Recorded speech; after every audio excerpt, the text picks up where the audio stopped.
there's often this idea that vegan food will naturally be something where you're denying yourself the pleasures of food on a sensual level. And so it's always been really interesting to me to be able to show people how wrong that is, and that we can do things with texture and flavor and senses that the pleasures of eating food, you still get all that with vegan food for sure. There's a huge variety of food that you can eat if you're abstaining from animal products. In fact, you'd be amazed at what kind of things you can find even just in your local environment that taste amazing, that don't have anything to do with animal agriculture. You can find examples from all kinds of different cuisines from around the world that you can pull inspiration from, where there's vegan food that is just a natural part of everyday life, that use a lot of different vegetables and tofu and different kinds of soy products, tempeh, fermented things, misos, and other kind of stir fries and curries. It's getting easier all the time to be able to go out and enjoy vegan food in a restaurant setting. There's places opening up all the time, and even in places that aren't fully vegan or vegetarian, they're more and more catering to people with that diet as it's becoming more and more popular and taking off. SAF is a very busy restaurant. We can often easily do like 200 people in a day, and it was voted by Time Out as one of the top 50 restaurants in the city in 2009. So for a vegan restaurant to be in that category, it's pretty impressive. And so our clientele and the people who come here come from a variety of different backgrounds. There's obviously a large sort of vegan and vegetarian contingent, but you get people who have no knowledge of those types of diets who are just curious and want to come and experience what the food's like and check it out. I don't consider it more difficult in terms of creating really good food on the plate. It's fundamentally not different in that sense from meat-based food. You do find, though, that in a vegan restaurant, the chefs themselves are often much more engaged and passionate with what they're doing because the way in which they got to that place involved their own personal beliefs and philosophies more so than in a traditional kitchen. Fatih came here from Munich just before I arrived here. As a head chef, obviously, he's got a lot of things to take care of, but he is open to discussing what's being done and how can we make it better. I started work in SAF about 4 years ago, and after that I decided to be vegan, and I give up everything in one night. And I feel the difference between the old days and now. So I'm much more healthy, and I don't need to go back to eat this kind of animal products anymore. So actually SAF changed my lifestyle. People love our foods, and they always keep asking to open the second one. We have lots of vegan and organic wine, so if you have a good baked tofu, you can get nice red wine. Normally, if you're making risotto, you have to use some chicken stock, veal stock, or beef stock, whatever, but I just use some mushroom stock or vegetable stock. I think it's the most popular dish in restaurant now. Lots of Italian people is coming back after that experience. They say it's beautiful risotto, delicious risotto. So I'm happy with that. Working in a vegan restaurant as a chef at the level we're trying to work at is really exciting because there's this sense that we're trying to push the boundaries and do things that haven't been done before and sort of be at a level that's respected as just restaurant and just food, and then people come here and just enjoy an amazing meal, and then on top of which it's entirely plant-based. And we get a lot of good feedback, and a lot of people are really excited about the meals that they had. And so it's sort of rewarding to be able to have that impact and be able to show people what's possible.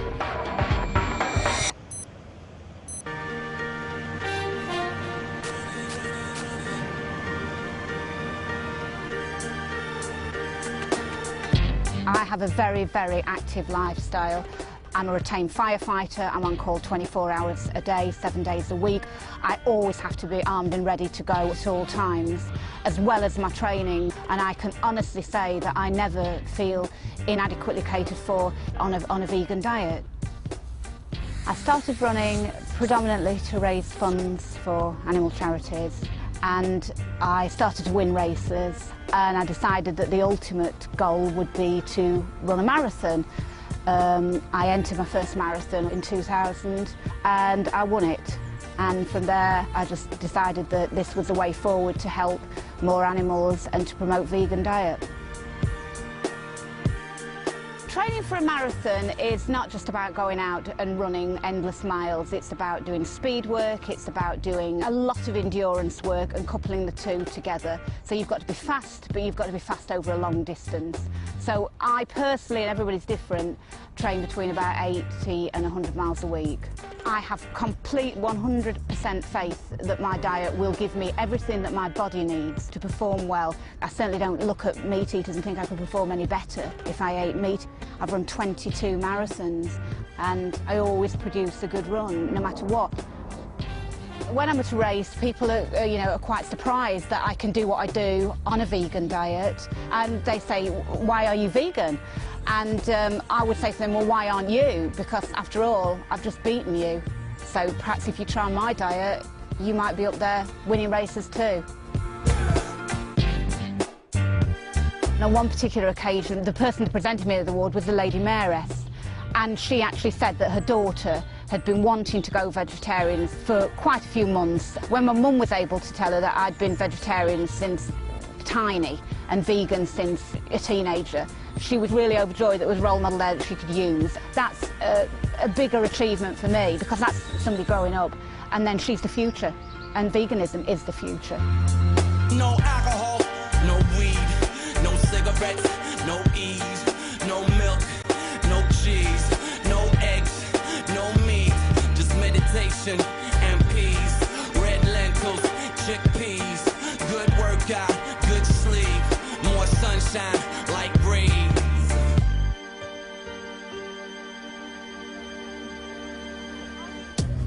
I've been working for the NHS for over 15 years now, and it's wonderful because when I get patients sent to me who are overweight or got heart disease or high blood pressure, I can talk to them about all the plant-based foods they can eat that make them a lot healthier by cutting out all the saturated fat and high salt foods in their diet.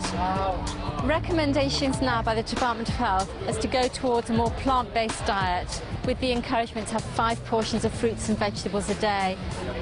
In my opinion, omnivores can be lacking in lots of vitamins and minerals and nutrition generally.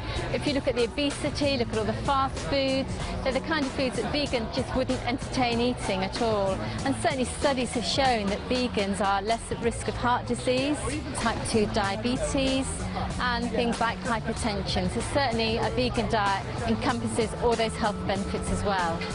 And I feel really fit and healthy. I love my food and I do love having treats. And the benefits from a vegan diet is that it's low in saturated fat. So you can have all these treats and you know you're still going to be looking after your heart. People often are concerned about calcium, which you can get from fortified foods, and vitamin B12, which you can get through things like fortified non-dairy milks, some soya products, also from some yeast extracts. Whether you're vegan or a meat eater, you still need to make sure you have adequate quantities of vitamin D. The main source comes from sunshine, from the sunlight on your skin. So get adequate sunshine or have fortified foods containing vitamin D. And we get quite a few queries about parents or pregnant women who are concerned about getting the right nutrition for their children and for their unborn child. And certainly we can assure them that they get all the nutrition they need through a planned vegan diet. And I've written a book for the Vegan Society about vegan infants. It starts from conception through to infancy. And hopefully parents are reassured that they can get all the nutrition they need for themselves and for their children. I've been vegan for 6 years, and when I became pregnant, friends asked me, "Are you going to stay vegan?" "Surely not," sort of thing. And I didn't have any pressure from doctors or midwives. Everyone seemed very happy for me to stay vegan. It wasn't a problem at all. I read a lot about being pregnant and I knew everything that I was supposed to be eating, and so it was absolutely fine. I was very active and fit during my pregnancy. Pregnancy was great. I quite enjoyed it. And she was £9.3 when she was born, so she was a pretty big baby. Without any dairy or meat, you know, I managed to produce a very beautiful, healthy baby, and everything's been great. I've felt very healthy and strong and fit since I've had her. Breastfeeding hasn't been easy. It's made me respect other animals' milk even more and made me feel strongly that I don't want to ingest any other animal's milk, because their milk is meant for their babies just as my milk is meant for my baby, and it just seems completely wrong that adults of other species should be drinking milk that's not for them.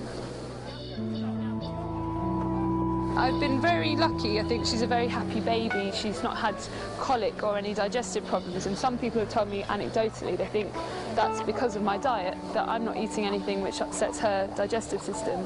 So I would really advocate staying vegan and being confident about being vegan, because I do believe it's the best thing for your baby as well as for you.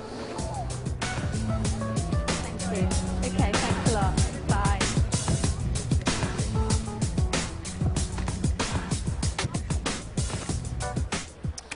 I'm here now with Labour MP Kerry McCarthy, and this morning we're going to be talking about global food security, the environmental concerns surrounding food production.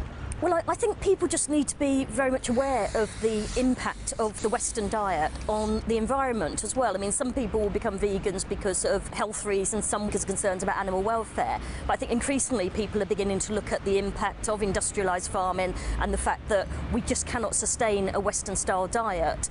The world's population is predicted to grow from 6.7 billion at the moment to 9 billion by 2050. And even if we don't have those levels of population growth, even if we stick to current levels, it's estimated that if everyone adopted a Western-style diet, we'd need 3 planets the size of Earth in order to sustain ourselves. A vegan diet is very sustainable because on average it requires 1/3 of the water and 1/3 of the land to produce a vegan-based diet than it would to produce an animal-based diet. And that's because farmed animals eat much more protein than they produce. Most of the protein that they consume is used to actually to live, to keep themselves warm, to repair injuries, rather than to actually what you could describe as grow milk, eggs or meat. More water and land is therefore needed to produce cattle feed, for example, which leads to deforestation, scarcity of water supplies, soil erosion, and the pesticides have a damaging effect on the environment as well. So we need to explore ways that are less harmful and wasteful and have less impact on our environment and on our natural resources. Some people ask me, well, what would happen to farmers' livelihoods if we all moved to a plant-based diet rather than animal-based? But obviously if people did do that, they would still be consuming crops that are actually grown by farmers. So there'd be a role for farmers to play to move towards a more sustainable way of farming. I live in the countryside and I see how much of the land, its potential, is just not being used. I mean, in Hampshire, a lot of the land is devoted to stables and horses. So we could actually change the land use to benefit the wildlife, the planet, the animals and us. A lot of people ask me, would the landscape look monotonous without livestock?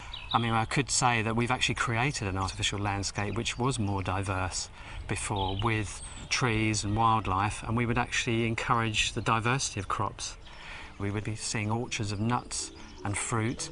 We would encourage a lot of understory shrub layers of soft fruit, a great diversity of vegetables and cereal crops. It would actually be a much better mixture of crops instead of huge monocultures of acres and acres. Because of the diversity, you would get more habitat for the wildlife. It would actually encourage the wildlife, which is under a great pressure with the current conventional farming.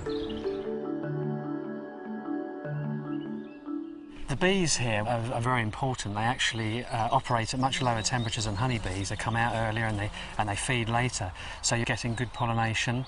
I know also here there are 3 species of parasitic wasp, which means that you have a reduction in caterpillar numbers, which cause a great deal of damage to cabbages and broccoli and kale, and hardly any damage is seen here. The hedgerows are kept very thick. They're not cut every year, so they're richer for wildlife, and they're also connecting annuals between the hedgerows across the fields, which act as beetle banks and wildlife corridors. What these methods do is that they actually benefit the biodiversity. You have more predators which keep a balance. You don't have the pest and disease problems. Could we manage on a plant-based diet in the UK? A lot of work being done with agroforestry is showing that we could have a lot of the crops growing here that we're actually importing at the moment. And a lot of things could still be grown outside. We wouldn't have to have heated greenhouses. And even just with the polytunnel like we're seeing here, it's surprising what you can achieve. We have now several stock-free, commercial stock-free farms like this one. We know that these methods work. Stock-free organic farming is a system of food production which excludes any animal byproducts or any dependence on animal inputs at all. It's not just about growing crops, it's also about the way we interact with what goes on, within nature.